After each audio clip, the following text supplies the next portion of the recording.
गुलाम अस्पताल में बैठा होता है कि उसी वक्त सुंदरी अपने अब्बू का चेकअप करवाने आई होती है। जैसे ही गुलाम की पहली नज़र सुंदरी पर पड़ती है तो बादशाह की तरह गुलाम को भी सुंदरी से इश्क हो जाता है। गुलाम उसी वक्त सुंदरी के अब्बू का बहुत ही बेहतरीन और अच्छी तरीके से इलाज शुरू कर देते हैं। ये देखकर सुंदरी को भी गुलाम से मोहब्बत हो जाती है और सुंदरी गुलाम से कहती है कि आप बहुत ज़्यादा अच्छे इंसान हैं। ये सुनकर गुलाम बहुत ज़्यादा खुश हो जाता है और फिर सुंदरी अपने अब्बू को लेकर घर चली जाएगी और गुलाम फ़ौरन बादशाह के पास जाएगा और उसे बताता है कि मुझे एक लड़की से मोहब्बत हो गई है। ये सुनकर बादशाह कहता है कि वो लड़की कौन है। उस पर गुलाम कहता है कि मुझे उसका नाम तो नहीं पता, लेकिन वो लड़की बहुत ही हसीन और खूबसूरत है। तो इस पर बादशाह कहता है कि वो लड़की मेरी सुंदरी से ज़्यादा खूबसूरत और हसीन नहीं हो सकती। उसी वक्त बादशाह गुलाम से कहता है कि हमें सुंदरी के घर का पता करवाना होगा। इस पर गुलाम बादशाह के साथ मिलकर सुंदरी के नए घर का पता करवा लेता है।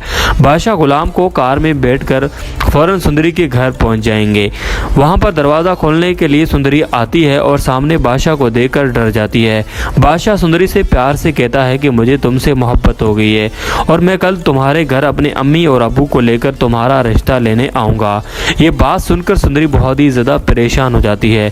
फिर बादशाह सुंदरी को इसकी अम्मी की पगड़ी देता है, जिसे देखकर सुंदरी बहुत ही ज़्यादा खुश हो जाती है और बादशाह का शुक्रिया अदा करती है। उसके बाद बादशाह फ़ौरन अपनी गाड़ी में बैठ जाता है और गुलाम से कहता है कि मुझे सुंदरी का घर तो मिल चुका है। लेकिन गुलाम को ये नहीं पता कि बादशाह भी सुंदरी से मोहब्बत कर बैठा है। बादशाह गुलाम के साथ घर पहुंचने के बाद अपने अब्बू से कहता है कि मुझे सुंदरी पसंद आ गई है, आप मेरे साथ उसके घर रिश्ता लेने चलें। इस पर बादशाह के अब्बू उसके लड़की के घर का रिश्ता लेकर जाने के लिए राज़ी हो जाते हैं। लेकिन उस पर बादशाह की अम्मी ये सुनकर परेशान हो जाती है, क्योंकि बादशाह की अम्मी जानकर कहती है कि बादशाह तुम्हारी शादी मेरी भाई की बेटी से हो गई। ये सुनकर बादशाह फ़ौरन अपने सर पर पिस्तौल रखकर कहता है कि तुम चलती हो या नहीं, या फिर नहीं जाओगी तो मैं अपने आप को गोली मार दूंगा, या फिर सुंदरी का रिश्ता नहीं लेने गए तो मैं खुद को गोली मार दूंगा। ये सुनकर साहब जान की सुंदरी की घर पर रिश्ता ले जाकर जाने के लिए राज़ी हो जाते हैं। अगले दिन बादशाह अपनी अम्मी और अब्बू के साथ सुंदरी के घर पहुंच जाएगा। आशिक अली दरवाज़ा खोलने आता है। बादशाह उसकी अम्मी और अब्बू को देखकर उन्हें अंदर घर लेकर आता है। सुंदरी बादशाह के घर वालों के लिए चाय लेकर आती है। फिर आशिक अली बादशाह के अब्बू से पूछता है कि आप यहाँ किस के लिए आए हैं। इस पर बादशाह के अब्बू कहते हैं कि हम आपकी बेटी सुंदरी का रिश्ता अपने बेटे बादशाह के लिए मांगने आए हैं। लेकिन इस पर आशिक अली कहता है कि मैं पहले अपनी बेटी से पूछूंगा, उसी के बाद आपको जवाब दूंगा। उसी वक्त आशिक अली सुंदरी से पूछेगा कि क्या तुम बादशाह से शादी करना चाहती हो या फिर तैयार हो। इस पर सुंदरी कहती है कि मुझे बादशाह से पसंद नहीं, क्योंकि मैं उससे बहुत ही ज़्यादा नफरत करती हूँ, वो बहुत ही गलत इंसान है। ये सुनकर बादशाह बहुत ज़्यादा गुस्से में हो जाएगा। फिर सुंदरी बादशाह से कहती है कि मुझे एक डॉक्टर पसंद आ गया है। ये सुनकर बादशाह गुस्से में अपनी अम्मी और अब्बू को लेकर वापस अपने घर चला जाएगा। उसी के बाद बादशाह फ़ौरन गुलाम से पूछता है कि तुम जिस लड़की से मोहब्बत करते हो वो आखिर कौन है। इस पर गुलाम कहता है बस वो मुझे अस्पताल में मिली थी उसके अपने अब्बू के साथ और मुझे पसंद आ गई थी। ये सुनकर बादशाह को गुलाम पर शक हो जाता है।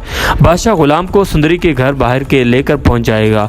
उसी वक्त सुंदरी अपने घर से बाहर निकलती है और गुलाम सुंदरी को देखकर हैरान हो जाता है। बादशाह गुलाम से पूछता है कि क्या तुम्हें इस लड़की से मोहब्बत है। इस पर गुलाम कहता है कि जी बादशाह, यही वो लड़की है जिससे मैं मोहब्बत करता हूँ। ये सुनकर बादशाह के होश उड़ जाते हैं, वो उसकी आंखें बाहर आ जाती है और सुंदरी से कहता है कि क्या तुम इस गुलाम से मोहब्बत करती हो। इस पर सुंदरी से कहती है कि मुझे इससे मोहब्बत हो गई है। अभी बादशाह कहता है कि गुलाम, मैं जिस लड़की से मोहब्बत करता हूँ वो भी यही लड़की है। ये सुनकर गुलाम के होश उड़ जाते हैं। गुलाम बादशाह से कहता है कि अगर मुझे पता होता कि आप सुंदरी से मोहब्बत करते हैं तो मैं सुंदरी की तरफ नज़र उठाकर भी नहीं देखता। इस तरफ गुलाम और बादशाह की दोस्ती ख़त्म हो जाती है और गुलाम और बादशाह एक दूसरे के दुश्मन बन जाते हैं।